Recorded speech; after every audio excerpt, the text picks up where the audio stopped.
Mr. Zakir, this is Aurora Vivek. Being a Hindu, over here, I'm not over here to put any controversy. But I have a question. Aham Brahma, Aham Vishnu, Aham Mahesh. That was called by someone of my very good friend. Eventually, he was telling us about Quran and Bible. But what my question is, I have got just 4 questions to ask to you. Number 1. Most important question first. Okay, if there is time, we would definitely permit you another No question. issues, no issues. Because if everyone asks 2-3 questions, if I as a coordinator allow, I think we are not being fair to the other questioners. Fine, thank. I got your point. Just one question. As though, Mr. Zakir, you were talking about Genesis version and everything, I just have a put one question. If you are making a comparison between the Quran and Bible, why not a comparison between the Vedas, the Quran, and the Bible? They are versatile in each every manner. One each eventually is cooperated with each other. God, the Almighty, is one. Rather, it called be as a Allah, it's called by Bhagwan or Jesus. Why not make it sure? All of the people should say, why not only one? Brother asked a very good question, very important question, very practical question. When I'm making comparison between Quran and the Bible, why not make comparison between Quran, Bible, Veda, etc.? And he said that why don't you follow all? And that is what I tell the people, that's what the Quran says. Come to common terms as between us and you. Brother, what I tell every human being, any, whether it be a Hindu, Christian, Muslim, Jew, Sikh, Parsi, no problem. I tell them a simple thing which everyone will agree. At least agree that one scripture is the word of God. No one would mind doing that. The Hindu would say, okay, fine, Veda is the word of God. Christian will say, Bible is the word of God. Muslim will say, Quran is the word of God. The Sikh, he will say, my Granth is the word of God. The Parsi, he will say that my Avesta is the word of God. No problem. Now, put all these scriptures together. What is common? Let us agree to follow that. What is not common? We can discuss that tomorrow. Correct? I only ask them one thing. What is common in all these scriptures? Let us agree to follow. Because Sorry to interrupt you, sir. Sorry to interrupt you. Brother, please let me complete the answer. And Please, after Mr. Zakir. I finish the answer, what you want you can say. Maybe what you want to ask, I will give in the answer. Correct? I go in stepwise. Right, sir. The mathematical, if you want to solve a problem, if I directly give you the answer, you won't understand. I have to go stepwise. 1, 2, 3, 4. Fine? Exactly. So my only request is, what is common in all the scriptures, let us follow. What is not common, we'll discuss later on. Fine? Now, common in all the scripture is that God is one. So let us believe God is one. Ved says that God is one. Didn't I say that? Ekkam evidityam. God is only one without a second. Bible says that. Gospel of Mark, chapter number 12, verse number 29. Book of Deuteronomy, chapter number 6, verse number 4. Shema Israel, O Adnai Hadnai Echad. Hear, O Israel, the Lord, our God is one. The Jews say that, the Christians say that. Quran says, Kul Wallahu Ahad. Say there's God one and only. So where does this Trinity come in between? Where does this Brahma, Vishnu and Shiva come in between? Where? I didn't believe in that. Brother, let me complete. There is no Brahma mentioned in the Quran. There is no Shiva mentioned in the Quran. There is no Jesus mentioned in the Quran that he is God. It's mentioned in the Quran, he is a messenger of God. The Bible also doesn't say that Jesus is God. It is the false reading of the Christians. So how come you are saying that it doesn't matter whether Allah, Jesus? It matters. The Quran says, in Surah Isra, chapter number 17, verse number 110, Qulidullah abidur rahman ayamatadu falal asmaul husna. Say call upon him by Allah or by Rahman. By whichever name you call upon him, to him belongs the most beautiful names. It should be a beautiful name. It should not conjure up a mental picture. It should be a true name. You can't give a false name to God. You can't insult God. You can't belittle God. Some people tell me, what difference does it make? You call pani, you call water, you call tani. No problem. If you call pani, you say in Hindi. Tani, you say in Tamil. Moya or mai, you say in Arabic. Jal, you say in Hindi. No problem. You can call by any name. But then, one morning, my friend comes and tells me, every morning I have water. But after I have water, the doctor told me I have a lot of water. But I start vomiting. I said, why? No, the water is yellowish. The doctor told him to have water. He has every morning 1 glass of water. The water is yellowish. Yellowish. Yellowish. Then I realized what he's talking is not water, it is urine. You can't call urine as water. The definition of water, you can call Tani, you can call water, you can say Rahman, you can say Rahim, you can say Karim, you can say Rab. But you can't call God as man. You can't call God as insan. Therefore, you can't call water as urine. And the touchstone for theology is Surah Ikhlas, chapter number 112, verse number 1 to 4. What I mentioned in Surah Ikhlas. So what I'm going to tell, that what is different, keep it aside. Nowhere does the Quran say that Jesus is God. Nowhere does the Quran say Mahesh is God. So keep Mahesh out. Yes. If you say Brahma, Brahma is a Sanskrit word which is known as a creator God. So if you say creator, I've got no problem. If you say God is a creator, I've got no problem. Because Quran says that God is Khalik, creator. But then you say this creator has got 4 heads. He has got 4 hands. Then you're giving an image to God. You're going against Veda. Na tasya patimasti. Of that God there is no image. I do believe So call him creator. But you say that creator is a man, then he's not God.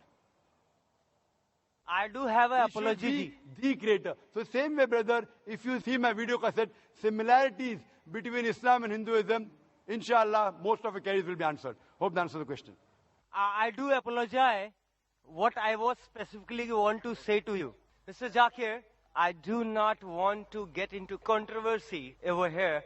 My thing is this, Mr. Zakir was telling appropriately right what exactly was over here the people is wanting. What I wanted to know, basically, exactly what the speeches he is providing to us, we are over to listen him. Exactly the Renaissance, the creator of the world, rather it should be counted as Allah, Bhagwan, or the Jesus, should not be created in self. It has to be materialized with differentiations. Thank you. Brother, if you had heard my answer, you call him Allah, I've got no problem. You call him Bhagwan. As long as what is the meaning of Bhagwan? According to Rajneesh, Bhagwan means something else. I don't know whether you know. According to Rajneesh, what definition Rajneesh gave, then I cannot believe God is Bhagwan. So what we have to realize, we have to believe in the concept of the Almighty, the Creator, the Maker. If you know that concept, and the word should be chosen correct. It should not be a wrong word. And what word is common between the scriptures, we have got no objection. But Jesus, as you again mentioned, is not common in the Bible and the Quran. Quran says Jesus is the prophet of God, and even the Bible says the prophet of God, but the Christians, they misunderstand that Jesus claimed divinity. So if the Christians, they misunderstand the Bible, why should I agree with the misunderstanding? I have to clarify that. I have not come here to create a controversy. I have come here to come to common terms. Ta'alaw ila kalmatin sawa'in bainana bainakum. Come to common terms as between us and you. Yes, can we have the next question from the sister? I'm Dr. Pooja Arora. I'm from Sion Hospital. I'm a physiotherapist. So I totally agree with you. Just a small question. When Muhammad Prophet attained his prophethood, and as you said, he was a common man before he attained prophethood. By that time, is it that Quran, which is the word of God, has enlightened only Muslims? Because God can't be partial. So what was the rest of the world doing when Muhammad Prophet was enlightening a small sect of people? And is it that such a long time is being taken for the rest of the sector of society to just get enlightened to this word of God? And how many years would the non-Muslims, like Hindus, would... I totally agree with you, it has to be a concept. Hindus are believing idols, pictures, or Ram, Bhagwan, whatever, but it is a concept and they have to be enlightened about it, that it is one. Hinduism also follows an almighty, which is a power, a divine power, but unfortunately it has been given in various forms. So this enlightenment, if Quran helps a Hindu to know this enlightenment, it is fabulous. Sister asked a very good question and a very important question. She said that if Quran is such a great book, if it's the word of Almighty God, then why, when it came to Prophet Muhammad, it was only meant for that small group, Arabs of that time, only Muslim. Why not for the full world? How long will it take? Sister, the Quran was never revealed only for the Muslims or for the Arabs. The Quran was revealed for the whole of humanity. It's mentioned in Surah Ibrahim, chapter number 14, verse number 1. In Surah Ibrahim, chapter number 14, verse number 52. In Surah Baqarah, chapter number 2, verse number 185. And Surah Zumur, chapter number 39, verse number 41. That the Quran was sent for the whole of humanity. Time is short, therefore I'm only giving references, not the quotations. So Quran was not sent only for the Muslims and the Arabs. The Quran was sent for the whole of humanity. And Prophet Muhammad, peace be upon him, he was not sent only for the Muslims or the Arabs. The Quran says in Surah Anbiya, chapter number 21, verse number 107. وَمَا أَرْسَلْنَاكَ إِلَّا رَحْمَةً لِلْعَالَمِينَ. That we have sent thee not but as a mercy to all the human beings, as a mercy to all the worlds, as a mercy to all the creatures. The message is repeated in Surah Sabah, chapter number 34, verse number 28, that Prophet Muhammad, peace be upon him, is sent as a universal messenger, giving glad tidings and warning them against sins. But most of the human beings yet do not know. Now this verse of the Quran says, most of the human beings yet do not know. That's the reason, sister, we are having such conferences. It's the duty of every Muslim that should convey the word of Almighty God to all the human beings. So one more thing, sir. Can I ask? It may ask? take time, but better late than never, sister. Better late than never. And everyone who claims to be a Muslim may not be a practicing Muslim. He may have a name, Abdullah, Zakir, Muhammad, Sultan, but he may not be a practicing Muslim. Similarly, as you rightly said, in Hinduism, you don't follow your scriptures. But yet, the religion which is the maximum followed, not only by lip service, but in practice today, it is Islam, number one. In numbers, Christianity, it is close to 2 billion. Muslims claiming is 1.3 billion. But the people practicing the religion, number one is Islam. Percentage-wise, it is the largest. So these lectures are mainly those small percentage of Muslims who are not following Islam correctly, to get them closer to Islam. And to those non-Muslims, we want to give the message of peace, the message of love, and prove to the world that there is only one God. The ultimate peace can only come if you submit a will to Almighty God. That's the only way to get ultimate peace in this world and the hereafter. So that is the reason, sister, we are having such conferences. We have a satellite channel, Peace TV, where every day more than 60 million people, they are watching it. So at least on the day of judgment, we can give shahada to Allah subhanahu wa ta'ala. Ya Rab, we did our best, whatever we could. We at least gave the message every day at least to 60 million people. And today, the message has even reached you, sister. So tomorrow, on the day of judgment, I can tell to Almighty God, I gave the message to the sister. Whether you accept or not is in your hand, sister. I just want to add, can I? Thank you very much, sir. Just one more thing. Because God is impartial, so on the day of judgment, as you did a partiality that non-Muslims should be given first priority to ask their questions, God is impartial. So if Hindus stop believing in idols and pictures and they start believing in the Almighty, which has got no form, no shape, and on the day of judgment, is it that they will be not behaved as Muslims by God? No, it is not like that. It is the concept which is there in Hinduism, the misbelief that is followed in forms. But following Hindu religion is not wrong. But following, because your aim is God. He is the supreme. He should not have form. But if this message is reached to Hinduism, you have won it. Very good, sister. Very good question. Thank you, sir. Regarding we being partial and impartial, there can be two different views from your side. Because we're partial, at least you could ask a question. If I wasn't partial, I couldn't tell to Allah subhanahu wa ta'ala, I gave you the message directly, one to one. So He doesn't sometimes- believe. So what you have to realize, sister, but why we are partial? We are partial to be impartial. Because the others have got the message. If not 100%, 90%. You all have got less. So we are partial to be impartial. Right, sir. So what we Now need coming to... back to your question, sister. Yes, It's sir. a very good question. That if the Hindus believe in one God, do not believe in idol, do not believe in images, do not believe in statues, on the day of judgment, won't we be Muslims? Correct. You are following part of Islam. Correct. If you read the Hindu scriptures further, the Hindu scriptures say there is another messenger to come. And the coming of Prophet Muhammad, peace be upon him, has been prophesied in various places. He's prophesied in Bhavishya Purana, Parva 3, Khanda 3, Adhyay 3, Shloka 5 to 8. He's prophesied in Bhavishya Purana, Parva 3, Khanda 3, Adhyay 3, Shlokas 10 to 27. He's prophesied in the Atharva Ved, chapter number 21, verse number 6. Atharva Ved, chapter number 21, verse number 7. He's prophesied in several places. He is mentioned by name no less than 100 times as Muhammad in the Hindu scriptures. Right, Time sir. doesn't permit me to mention all the references.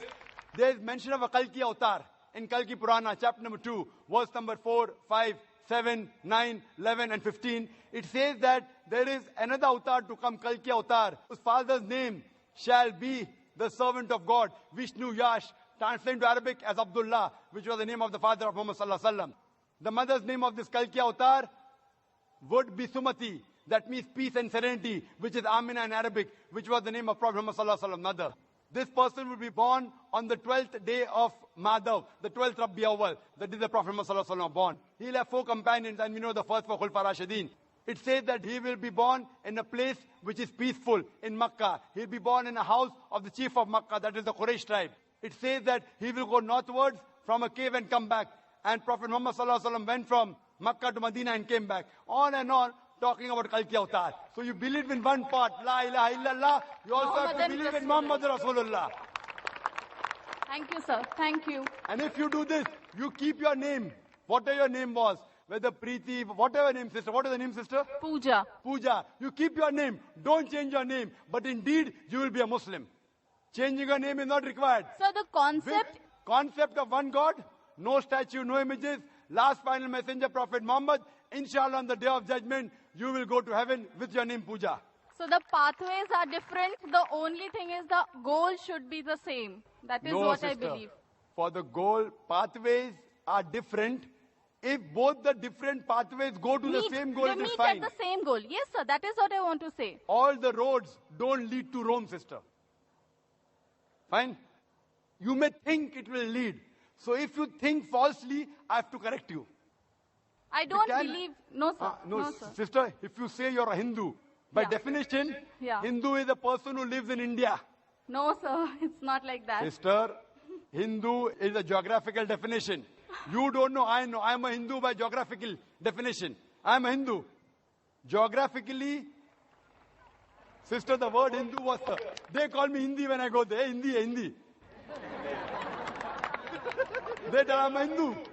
The word Hindu was first used by the Arabs when they came to India. It was also used by the Persians to describe the people who lived in India. So geographically I'm a Hindu, but if you tell me religiously, Hindu is a misnomer. Swami Vivekananda said the right term is a Vedantist. You should follow the Vedas. So as far as you follow the right things in the Vedas, believe in one God and believing in Prophet Muhammad sallallahu alaihi wasallam, by deed you are a Muslim. So the religion can't be powerful. The It is. ultimate power is Allah. Correct. Right? I agree Ultimate with you. power is God. And the So you religion are- of God, and the religion of God is the ultimate religion. So the There's religion only of one God religion. is not Islam. The religion of God is not Islam. Islam, Isn't it? if Islam is an Arabic word which is hurting you, you keep Islam aside. No. No. It's not hurting me. I'm telling it's you, not sister. hurting me. If it's not hurting you, nobody. No, sir. It is a Pak word in itself. How it can hurt anybody? At least not an educated girl. MashaAllah, you're an educated girl, sister. Thank you so much. Thank you, sir. Sister, Islam means submitting your will to God. So if Islam is a problem, keep Islam aside, but submit your will to God. Allah says in the Quran in Surah Al-Imran chapter 3 verse number 19, Inna Dina Indallah Islam. The only religion, the only way of life accepted in the sight of Allah is submitting our will to Almighty God. Mr. Naik, this is myself, Dr. Suryakant Pawar from St. George Hospital. Thanks for the nice and enlightening lecture about the Quran as God's word. As you mentioned that Quran is God's word, I just want to ask you, who is the creator of the God? What is the origin of God? The brother asked a very good question. That if Quran is the word of God, who is the creator of God? Very good question. If I ask you, brother, that your friend John, he gave birth to a child. Can you guess the child was girl or a boy? Your friend John gave birth to a child in the hospital. Can you guess was it a girl or a boy? Guess. No, Girl or a boy? I can't guess. Sorry? I may not guess. Try. At least 50% you'll get right. Yeah, 50%, 1/2 chance. Okay, tell me. Boy. Boy. Whether can a man give birth to a child? No. So is it a girl or a boy? But the name can be for a female. I'm asking you, your friend John. I don't know anyone female called by John. No, we can call, No. na? Okay, suppose a friend who is a boy, is a man. He went to hospital. He gave birth to a child. Was it a girl or a boy? Girl. Can a man give birth to a child, brother? No. Now you understood. A man can't give birth to a child. So where's the question of it being girl or a boy? So by definition, God is uncreated. So a question, who is the creator of God, is like I asking you a question. Your friend who's a man, he gave birth to a child, is it a girl or a boy? The question is illogical. Because by definition, a man cannot give birth to a child. So where's the question of girl or a boy? So by definition, God is uncreated. Every created thing has a creator. God does not have a creator. Therefore, my argument with the atheist, I never ever said that everything has a creator. I said every created thing has a creator. But the God is uncreated. By definition, the moment I mention who is the creator of God, he is not God. وَلَمْ يَقُلْ لَهُ كُفُوًا أَحَدٌ. Therefore, by definition, God is uncreated. Hope that answers the question. Okay. Thank you. The next question from the brother in the back. My name is Peter. I'm a student of religion philosophy. Now, my question is on the textual authenticity of the Quran. First, when Abu Bakr commanded Zayd to gather the text together, he did that. But there is also written in Al-Bukhari, volume number 5, page 96, Abdul ibn Masud, he was the authority mentioned by Muhammad. He gathered a text. Then Salim, the freed slave, he gathered a text. And also Ubay ibn Ka'b, a master reciter mentioned by Muhammad. And there are also other people who compiled their text. But when Usman became the Khalifa, he ordered Zayd to make replicas, 7 replicas of his text and sent it to the different parts. And ordered those previous texts to be burned. Now, if those master reciters compiled the Quran and Usman ordered those texts to be burned, now there raises a question on the authenticity of the Quran. MashaAllah. Brother knows about Ibn Masud. May Allah be pleased with him. About Zayd ibn Thabit. May Allah be pleased with him. MashaAllah. Many of the Muslims will not know those names. You know, now it's easy to go on the internet. Jesus Christ, peace be upon him, said in the Gospel of John, chapter number 8, verse number 32, seek ye the truth and the truth shall free you. Now when internet is there, many people go on the internet, there are various websites which are speaking against Islam. They go, they get the name and they decide, no problem, brother. No problem. Brother, as far as the question is concerned, the people who compiled the Quran, there was a group of Sahaba, the companion of the Prophet. Whenever Prophet got a revelation, he repeated it to these scribes. And suppose, Ikra bismi rabbika allazi khalaq, khalaqal insana min alaq. He got the revelation and Prophet mashallah, very good memory. Allah saw to it that retained the memory. He repeated it. When he repeated, these scribes wrote down. The Prophet personally verified. He was an ummi. How did he verify? Okay, read it now. Ikra bismi rabbika alladhi khalaq. Correct. So Prophet personally verified when he was alive, whatever was written down of the Quran, whether it was perfect or not. Under his personal supervision. And these scribes, they were selected by the Prophet, and that's how when the revelation came in 22.5 years, all was written down and later compiled in one book. All supervised by Prophet Muhammad, even the order. Now, later on, there were many other people, whenever the Prophet said a verse was revealed, they used to write in his own notes. Many sahabas. But this private notes of the other people weren't checked by the Prophet. Suppose the teacher gives the notes. 100 students are copying. How do I know whether it's right or wrong? If I'm giving a lecture, if some people note down, chapter number, verse number, chapter number, verse number, how fast can they note down? And if I don't verify, they say, oh, Dr. Naik, you said this reference. Where did I say it? Have I checked it? So what happened later on, there were many variants version of the Quran. Version means people thought their own notes to be the real Quran. And when Islam spread, people did not know which was the real Quran. So at that time, whatever the compiled copy was there, when Hazrat Abu Bakr may Allah be pleased with him, during these scribes, it was then in the hand of the wife of Prophet, Hazrat Hafsa, may Allah be pleased with her. And then Usman ordered that copy, may Allah be pleased with him, and had a replication so that it could be sent to different parts of the world. And then he said, whatever copy you have, whether right or wrong, you burn it. Because that hasn't been verified. So people had their own notes. Suppose someone makes notes of my lecture, there are people making here notes. Maybe 80% is right, 90%, 100% is very difficult. Correct? 100% is very difficult. So 80%, even if it's 100% correct, if I give you now, this is the book of my lecture. You know, you'll be getting a book now. Quran and Modern Science. Authenticated by me. Your notes, you throw it away. Why does he require the notes? I have given you a book. Anyway, you aren't getting the full lecture. You are getting part of the lecture, Quran, Modern Science. Now that part I'll tell you, brother, throw that notes away. This is correct. Authenticated by me, Dr. Zakir Naik. My book. The same way, whatever was authenticated by the Prophet, the revelation of Allah subhanahu wa ta'ala, Hazrat Usman, may Allah be pleased with him, he said, all the other copies should be burned. That does not mean there was variant Quran. There was one Quran that was revealed.